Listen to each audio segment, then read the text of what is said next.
Halo semuanya, di sini ada sebuah soal cerita yang berhubungan dengan trigonometri. Di sini soalnya ada Alfian melihat puncak pohon dengan sudut 45 derajat terhadap garis horizontal dari jarak 3 meter.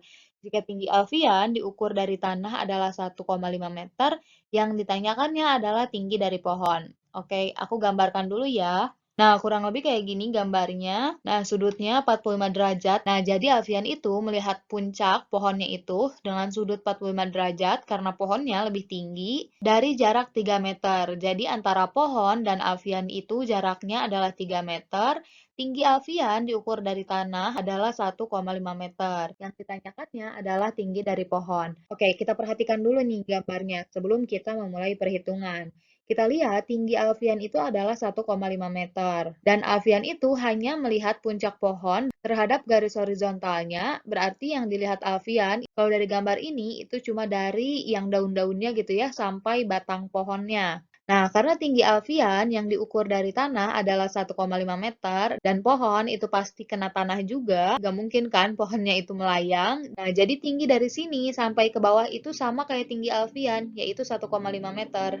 Nah, karena yang ininya udah diketahui ya, 1,5 meter, jadi yang perlu kita ketahui adalah tinggi yang dilihat oleh alfiannya. Jadi yang perlu kita lihat adalah sisanya. Kalau di gambar yang ini, tinggal yang bunga-bunganya ini, kayak gitu. Jadi nanti tinggi yang dilihat alfian terhadap garis horizontalnya, nah atau tinggi yang ini, yang warna merah, ditambahkan dengan tinggi alfian itu adalah tinggi pohonnya. Nah, diketahui dari soalnya itu kan jarak dari pohon ke alfian itu 3 meter. Berarti jarak dari sini ke sini juga sama 3 meter. Nah, cara untuk mencari tinggi yang ini yang ingin kita ketahui, kita misalkan aja sebagai X ya, biar tidak terlalu panjang. Kita bisa gunakan sin, cos, atau tangan. Nah, kita tahu kalau sin dari theta itu adalah sin demi lalu cos, sami, dan tan desa. Nah, kita harus tentukan nih, kita akan gunakan sin, cos, atau tangan. Pertama, kalau kita gunakan sin theta, tetanya udah diketahui ya, 45 derajat, itu adalah depan dibagi dengan miring. Depan sudutnya yaitu X yang ini,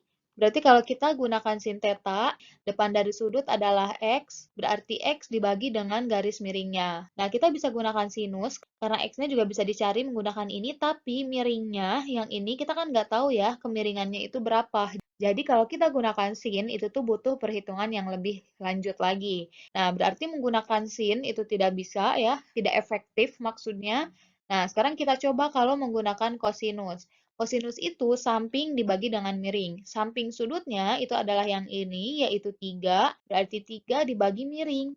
Dibagi dengan miringnya, 3 dibagi miring. Kita kan pengen tahunya itu adalah nilai X gitu ya. Kalau kita menggunakan cos, kita nggak akan tahu nilai X-nya berapa. Jadi kita juga nggak bisa menggunakan cos. Nah, sekarang kita coba nih yang terakhir, pakai tangan. Tangan itu adalah depan dibagi samping. Kita lihat depan sudutnya itu adalah X, lalu samping sudutnya adalah yang ini, yaitu 3. Berarti X dibagi dengan 3. Nah, maka kita akan gunakan tangan karena dia efektif bisa mencari X dan menggunakan sesuatu yang udah kita ketahui juga, yaitu 3. Jadi kita nggak perlu cari-cari yang lain lagi, kayak gitu. Nah, oke. Sekarang berarti kita akan gunakan tangan ya. Tangan 45 itu adalah X dibagi dengan 3. Tangan 45 itu adalah 1. Nah, karena kita ingin tahu nilai X-nya berapa, kita pindah ruaskan 3-nya ke ruas sebelah kiri. Jadi kali ya, 1 dikali 3 adalah 3. Nah, jadi X-nya itu adalah 3 meter. Nah, jadi tinggi yang merah ini adalah 3 meter. Nah, jadi tinggi pohon itu adalah tinggal kita jumlahkan 3 meter ditambah dengan 1,5, yaitu 4,5 meter. Kayak gitu. Makasih banyak udah menonton, semoga bisa membantu.